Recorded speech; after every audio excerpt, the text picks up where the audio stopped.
RCB अपने दूसरे trophy से बस एक कदम दूर है। आईपीएल में 80% बार फाइनल वही जीतता है जो क्वालिफायर 1 जीतता है, और आरसीबी ने डोमिनेट करते हुए क्वालिफायर 1 जीत लिया है जीटी के खिलाफ। आज के मैच में जीटी दूर दूर तक कहीं थी ही नहीं। आरसीबी का एक बात कहना पड़ेगा, पिछले बार भी जो उन्होंने क्वालिफायर 1 पंजाब के खिलाफ जीता था, उसे भी एक तरफा करके जीता था और ट्रॉफी जीत लिया था।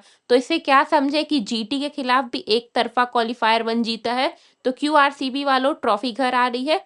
एंड सेकेंडली, आरसीबी एक टाइम पे इतने बुरे फेस से गई है ना 10 साल आईपीएल के, उसके बाद भगवान ने सोचा कि अब मैं आरसीबी फैंस को खुशियां दूंगा, और ऐसा खुशियां दिया है कि 2-3 साल में 2 डब्ल्यूपीएल जीत चुकी है आरसीबी, एक आईपीएल जीत चुकी है और सेकेंड आईपीएल ट्रॉफी ऑलमोस्ट घर के दहलीज पे है। रजत पाटीदार के लिए स्पेशल मेंशन, 2 बार कैप्टेंसी करते हुए दोनों बार टीम को फाइनल में ले जाना, और हो सकता है कि वो रिकॉर्ड बना दे 2 बार ट्रॉफी जिताने का भी। एंड सेकेंडली, ये बस और बस सीएसके और मुंबई ही कर पाई है जो कि अपना ट्रॉफी को डिफेंड कर पाई है, और आरसीबी भी अब उस राह पे चल दी है। मैंने बहुत बार बोला है, क्वालिफायर 1 जीतने के बाद ट्रॉफी जीतने के चांसेस बहुत बढ़ जाते हैं, क्योंकि वो रेस्ट फेज आपको मिल जाता है और बाकी टीम आपसे डर जाती है। और आज जो आरसीबी ने परफॉर्म किया है, बाकी के टीमों को डरना भी चाहिए। बैटिंग में भी खा के रख गई वो जीटी को, और बॉलिंग में भी निगल गई जीटी को। जीटी का बॉलिंग के बारे में इतना बात होता था, फास्ट बॉलिंग ऐसी है वैसी है, ये कर देगी वो कर देगी। आरसीबी ने बोला रुको, मैं बताता हूँ क्या कर देगी। एंड जीटी एक जगह पे मैच पकड़ सकती थी, जब वो राशिद खान थोड़ा इकोनॉमिकल डाल रहा था एंड प्रसिद्ध कृष्णा बॉलिंग करने आया। उसके बाद एक ओवर में रजत पाटीदार को 2 जीवन दान मिला, और रजत पाटीदार ने उसे जाने नहीं दिया। समझ गया वो कि आज मेरा दिन है, तो पूरा रिस्क लेते हुए 280 के आसपास के स्ट्राइक रेट से 93 रन्स बनाया। इसे बोलते हैं कैप्टेंसी नॉक। अगर आप कैप्टन हो तो लीड करो फ्रंट से, और रजत पाटीदार ने करके दिखाया कि कैप्टेंसी का प्रेशर कैसे नहीं लिया जाता है। और आप कैप्टन हो, अपने जगह पे हो, पर जब आप बैटिंग करने आते हो, play like a batter, play like Rajat Patidar. Rajat Patidar इस आईपीएल सीजन में 400 प्लस रन मारा है, एंड आपको पता है उसका स्ट्राइक रेट क्या है, 190 प्लस का स्ट्राइक रेट है। तो इस चीज को अप्रिशिएट करना ही पड़ेगा। आप सोच रहे होंगे मैं बाकी के बारे में क्यों नहीं बात कर रही हूँ, क्योंकि सब कुछ रजत पाटीदार की आंधी में आज खो गया है। और एक चीज, आरसीबी ने बहुत अच्छा डिसीजन लिया था वेंकटेश अय्यर से ओपन करा के। इससे गुजरात की लाइनअप जो थी बॉलिंग की, वो कभी सेटल डाउन ही नहीं हो पाई। उन्होंने ये एक्सपेक्ट ही नहीं किया था। और स्पोर्ट्स में अगर आप कभी भी अनएक्सपेक्टेड चीज कर दोगे, सामने वाली टीम वहीं पे हार जाती है। गुजरात आरसीबी का वो मूव देख के ही हार गई थी। पावर प्ले में उन्हें समझ ही नहीं आ रहा था क्या करना है। लाइन लेंथ दिमाग सब बिगड़ चुका था। विराट कोहली के लिए यू हैव टू फील, उनका 40 कन्वर्ट नहीं हो पाता है। मैं एक रील भी डाली हूँ, 19 टाइम्स वो 40 पे आउट हुए हैं, जो कि 50 हो सकता था। और ना ऐसा कुछ श्राप है कि जब भी प्लेऑफ आता है विराट कोहली उतना लेवल का नहीं परफॉर्म कर पाते हैं। और विराट कोहली एक और आज रिकॉर्ड की है, वो बता देती हूँ। 600 रन्स लगातार 5 या 6 सीजन में आईपीएल में बनाने वाले पहले प्लेयर बन गए हैं।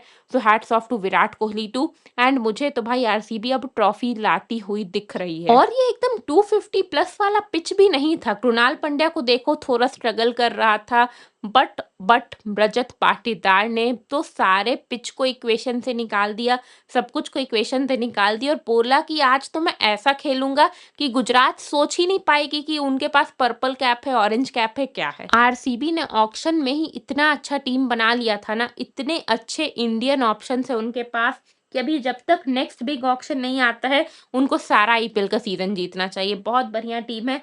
एंड आरसीबी फैंस तो खुश होंगे ही, खुश होना बनता भी है। 2 साल से जो डोमिनेशन दिखा रही है आरसीबी, इसी को डोमिनेशन बोलते हैं। चेन्नई मुंबई बड़ी आईपीएल टीम ऐसे डोमिनेशन के साथ ही बनी है, और आरसीबी भी उस रास्ते पे अब तो चल दी है। अगर इस बार ट्रॉफी जीत गई तो फिर आरसीबी जो कमाल कर जाएगी, थर्ड टीम बनेगी जो ट्रॉफी डिफेंड कर पाएगी। एंड क्वालिफायर 1 के बाद फाइनल जीतना बहुत आसान हो जाता है। ठीक है, तो RCB hats off to you. Gujarat की तरफ से ना आज कैप्टेंसी मिस्टेक सी मुझे दिखी है। जब राशिद खान अच्छा फॉर्म में था, तो उसको उस टाइम पे ओवर ना दे के 6th बॉलर ला के, पूरा मुझे कैप्टेंसी भी अच्छी नहीं दिखी है। गुजरात का बॉडी लैंग्वेज ही गिरा हुआ था। ट्रस्ट मी, वेंकटेश अय्यर वाला मूव गुजरात एक्सपेक्ट नहीं की थी, और वो सेटल डाउन ही नहीं हो पाई। एंड गुजरात फाइट भी नहीं दे पाई। ऐसे मारते-मारते जो आउट हो गई है ना, अगर 255 के रन चेज़ में आप इतने बुरे हाल में हो, तो कुछ नहीं बोला जा सकता है फिर आप। वो तो राहुल तेवतिया फिर भी थोड़ा बहुत इनका इज़्ज़त बचा गया, नहीं तो इतना बुरा खेली है गुजरात की, आज डिज़र्व ही नहीं करती थी। ऐसा लग रहा था कोई 10 नंबर की टीम है। ऊपर से इनके टॉप 3 नहीं चलते हैं, मैंने पहले भी बोला था, इनके टॉप 3 को हटा दो तो इनको समझ ही नहीं आता है कैसे बैटिंग किया जा सकता है। But all credit to RCB, हर डिपार्टमेंट में अच्छा की है आरसीबी। एंड गुजरात के बारे में एक बात तो करना ही पड़ेगा, फील्डिंग कब सुधारोगे भाई? फील्डिंग, ओवरथ्रो का पंजा दे रहे हो, एक ओवर में 2-2 कैच छोड़ रहे हो, ऐसे तो आप प्लेऑफ खराब फील्डिंग के साथ आप कोई भी टूर्नामेंट नहीं जीत सकते हो, बी इट एनीथिंग। एंड हाँ, जितेश शर्मा की भी तारीफ कर देती हूँ क्योंकि मैं बहुत ट्रोल करती हूँ उसे। उसने 300 के स्ट्राइक रेट से 15 रन मारा है, जो कि इम्पोर्टेंट तो नहीं कह सकते बट मोमेंटम को बनाए रखा था, तो हैट्स ऑफ टू हिम। और फाइनल से पहले फॉर्म में आ जाना हमेशा अच्छा होता है।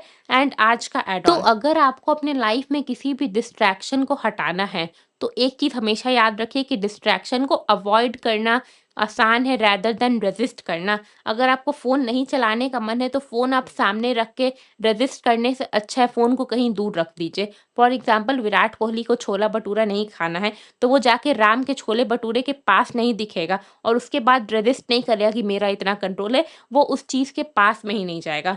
तो आपको जिस चीज़ से बचना है उसके पास में ही नहीं जाइए। It is easier to control your distraction than to resist it. Sorry, it is easier to avoid your distraction than to resist it. इसको याद रखिएगा, ठीक है? थैंक यू, सब्सक्राइब कर लीजिए क्रिक क्विक्स को। मिलते हैं।